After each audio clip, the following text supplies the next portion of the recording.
So hi, I'm Matthias. I'm part of the data science team of Azure Security Center, which I will present later. And today I will present an application of machine learning to security. So first, as you know, cloud security is an essential part of any cloud offering today. And Azure Security Center is Azure solution for this, where it's a centralized solution for cloud security monitoring. It's actually a tool that will help Azure tenants to monitor their subscription and security and give them tools to protect their environment, such as detection of advanced threat protection, but also recommendation and policy management. So, as a cloud provider security service, we collect logs from various services, including, for instance, Windows security events, process creation events, login events, but also Linux machines, ODD, SQL logs. And based on this, we can define precise rules to look for specific malicious behaviors and then alert of them. For instance, if we see that Mimikatz is running on one of your VM, it's very simple. We are just going to see it in the process creation events. Of course, you need to allow Azure Security Center to collect data from your machines, and then we are going to give detection of, for instance, Mimikatz was run on your VM. So this is one example of simple detection that we are doing. Now let's talk about another scenario where attacks are not based on a single event, but on a series of simple events, let's say. So let's take an example where here we have a hacker that is breaching into a machine and then doing a series of steps. For instance, first he will detect the CPU of the machine, then detect the GPU, then do a task kill to kill the antivirus, then download a payload using a browser or any other wget, for instance. Then he will launch a task using Service Manager for persistency, and then he will finally run some app that is usually a Bitcoin miner, but it can be many different things. So, for instance, in this example, it's quite hard to detect that there is any malicious behavior on each single event, because each of these events, apart from the last one, is quite benign. So, but actually the sequence of events is actually a strong indicator of compromise. Okay, so how can we detect this kind of sequence of events? So first, we can also craft rules, but it will lead to overly complex rules. And also, because these rules are very complex, it will be also quite easy for attackers to avoid them by just altering some simple stuff, like changing a little bit one of the events in the sequence, renaming the files, for instance. And finally, it's very hard to maintain this kind of detections because you need to constantly update and adapt it to new threats. So this is why we are using a very different paradigm that is using AI techniques. So as you know, machine learning is a set of tools that let the computer learn how to distinguish by itself how to distinguish between a malicious behavior and a benign behavior from the data. It's able to learn from a set of samples and then generalize to new predictions. So it has many advantages. First, decision is based on complex patterns, which means that it's much harder for the attacker to avoid, because it's hard to understand what is the exact signal that is raising the alert. But most importantly, a machine learning model will be able to adapt automatically to new type of threats by simply retraining the model on a regular basis. So in Azure Security Center, we have been using this paradigm a lot with success for years already. And for instance, you can see my talk last year in BlueHat to see how we detect brute force using supervised machine learning.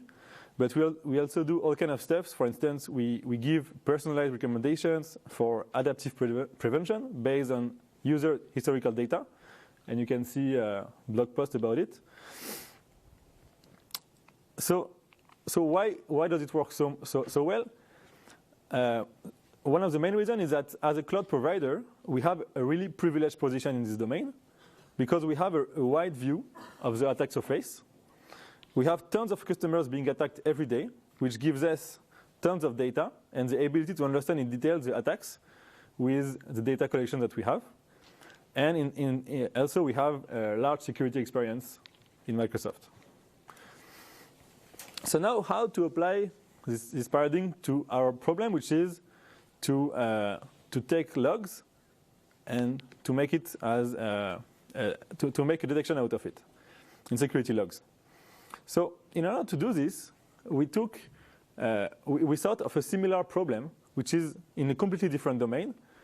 And we thought, okay, the logs are actually ordered sequence of events. And where do we see this kind of data? It's also in text, for instance. A text can be considered as an ordered sequence of words. And we have today a lot of research that is done on how to do sentiment analysis or how to get meaning of a text just by using the raw text, the text as a raw data. So what if it works also for logs? So for instance, we can consider a classification on a sequence of logs as a classification problem which is similar to a sentiment analysis problem on a document, on a text document, which is, for instance, you want to give a prediction of if a text has a good sentiment or a positive sentiment or a negative sentiment. So it's quite an active research topic today, and recent approaches have been showing very good results using neural networks and deep learning. So this is why we are going to use this today. So let's see how it applies to our problem. So first, we want to detect malicious ISVMs that are being compromised. And the first thing we are going to look at is strong labels of malicious and benign sessions to train the model and to train the classifier on. And for this, we look at login events that we have, and we say, okay, we have login events that happen to be from external IPs that are in TI. So these are considered as suspicious login events. And then if we take the full session that corresponds to this suspicious login, then we can already train it and consider it as a malicious sequence of processes. The problem is that even if so this is how we do. This is an example of how we can do to collect malicious labels of malicious sessions. And for benign communications, we filtered all the clients that appeared in any TI feed, and we kept only the clients that showed no anomalous behavior, no alerts, meaning that we removed any outlier. Sorry. The problem is that we saw that by using the TI thread as our input for malicious labels, we had some errors because TI is quite error prone. Indeed, there are a few caveats in TI, like an IP in TI can change owner very quickly. And we often lack the context to have a strong confidence in the TI, and that's why we use, instead of TI, we use honeypots. And because label quality is a very strong subject, actually a classifier is only as strong as its labels, where you train on. So as you know, IPs happen to be in TI when they do some malicious stuff. It doesn't mean that everything what they do is malicious. So for example, a VM can be in a botnet and be used to send spams, but it can also be used at the same time to do benign stuff. So if we take all the sessions from this specific VM, then we are going to have some malicious session and some benign session, and it will be hard to distinguish between each of them. On the other side, if we consider honeypots that are designed for catching a specific scenario, then it gives us very strong signals of malicious sessions. So this is why we use signals from honeypots from Azure VMs that have been attacked. So now let's look at the data itself and how we are going to apply the model on the data. So for each malicious login that we have, we look at the full process list in the process creation event that correspond to the same session ID. And we flag them as a malicious process list. And then we create a sentence for this login session, which is like the series of process names. So then we have malicious sentences and benign ones. And then we want to build a classifier that will be able to, if we give him a new process list, to tell if it's malicious or not. In order to do that, we need first to convert the data into data that can be parsed by the computers, by the machine learning model. And for this, we need to convert the data into vectors. So what we do is we simply vectorize the processes by using one-hot encoding, which means that we convert each unique process name into a unique vector of 1 and 0. In the end, we have, for each process, a vector of size, of vocabulary size, the vocabulary being the entire set of unique process names in the data. And because it's quite a large dimension, we do also a step of dimensionality reduction using autoencoder's algorithm. So how it works? Basically, we want to reduce the dimension because we know that in machine learning context, models usually work much better on reduced dimension than on large dimensions. And we want to create a mapping where each process will be mapped to a vector so that processes that are usually seen together will be represented by vectors close to each other. And for this, we use the model called autoencoder, which is well suited for this. Basically, the autoencoder is an unsupervised neural network that is classically used for word vectorization. And the method is that it learns to compress the data from the input layer into a short code, and then it does a reverse operation to uncompress that code and into something that closely match the original data. And then if you use a code that was trained during the process, then it gives you a right estimate of a vector that actually encompass a meaningful vector about the process itself. So we have another problem, which is that let's say that an attacker would simply rename a process, a malicious process, to another name, let's say. So it will and let's say that if the model is able to learn from a sequence of process names that it's malicious, what if the attacker will simply change one of the process into a different process name or generate a random name every attack? How are we going to deal with this? Because it will generate a new, different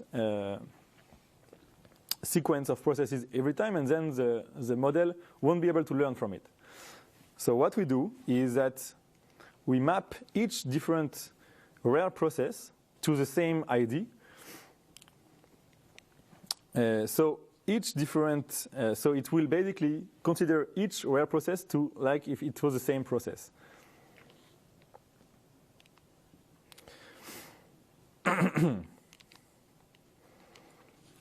So now let me talk a bit about why we are using neural networks and not other type of machine learning models.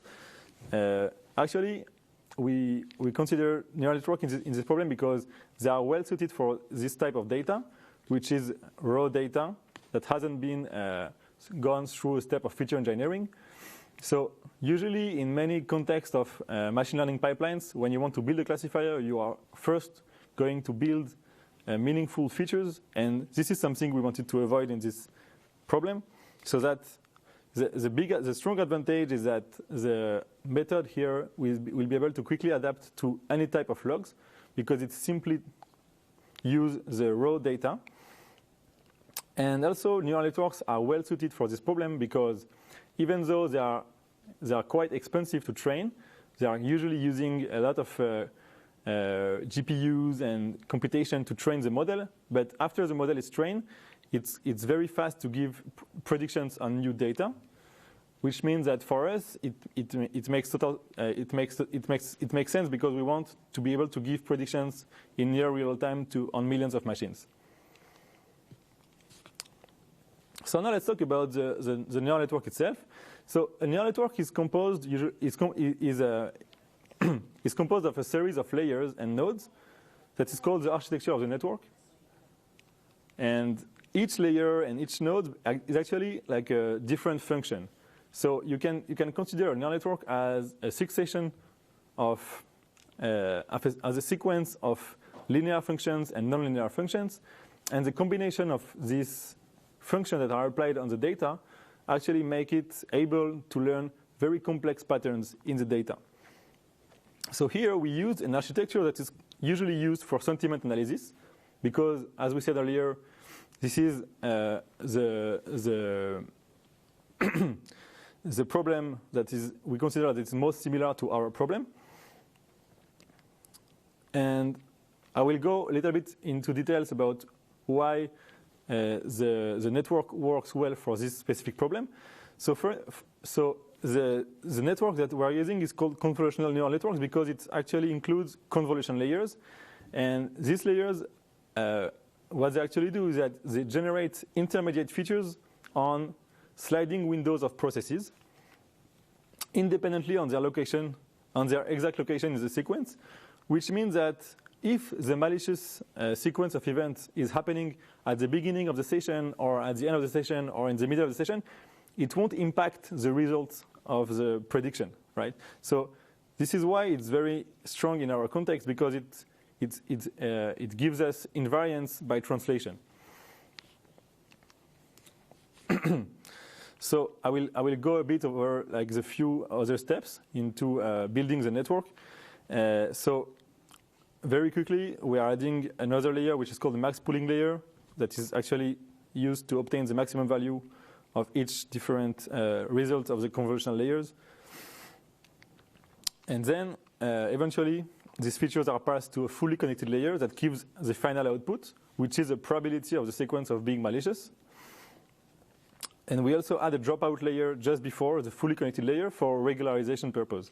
So this is a very interesting, very important topic to talk about, because when you train a machine learning model, I forgot to mention it, but we actually split the data between a training set and a test set.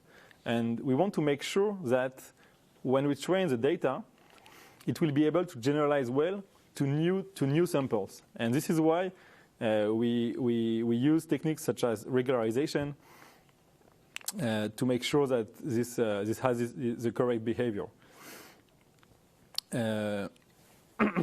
So, given this architecture and given the training that we got actually pretty good results, as you see. Based on a recall of 96%, we were able to get a precision of 94%, which means that out of every prediction that we give, 94% are accurate. And if we compare it to other techniques that are classically used in this context of sequence of events, like naive Bayes or gradient boosting classifier, we see that it gives us very, very strong results. Which is not surprising, considering the fact that this is this is actually the state-of-the-art techniques that are used in the research. So a quick note about the infrastructure that we used. So we used Spark and CNTK and Keras. The Spark cluster, we use it to process the big data that we have, because we are collecting a lot events data on tens of and hundreds of thousands of machines, and we need a big data platform to process them and to transform these logs into matrices that are able to feed into the neural network. Then we use CNTK and Keras as our deep learning tools to train the model. And to implement it to the product, we use Data Lake and CNTK over C#. So after we validated this approach on Windows security events, we wanted to also have an overview of how it performs on other type of logs. And this is why we also created a POC on Linux audit logs. So we also did the same step of finding labels using honeypots. And we also trained, and also non-hacker script. And then we trained a model very quickly. And it was actually very nice to see that it was very, very straightforward to adapt the code that we did on Windows events to other kind of events like Linux audit logs. It was actually very straightforward because it's exactly the same in architecture of neural networks and exactly the same model that we are doing, but just using different labels. And after training the model on these specific logs, we were able to find new detections, such as, for instance, the script that I'm mentioning here. So in this script, as you can see, it's a sequence of benign events like CD or make dir or very benign stuff that are happening, but the combination of all these signals, even if each signal taken separately is a very low signal or not suspicious at all, the whole chain of events gives us a very strong indication of malicious. So we saw that this attack, for instance, that would go under the radar with our actual single event detector was able to be detected using this approach. So as a takeout today, I would like to invite you to use more and more AI to exploit your logs.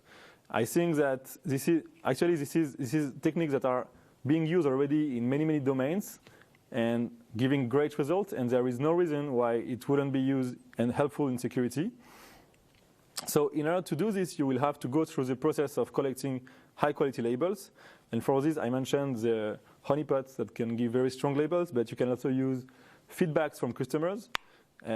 Also, you can use non-malicious scripts to train your models on, but also your security knowledge, which you can use to generate data. Thanks for your attention, and I would like to open it for questions.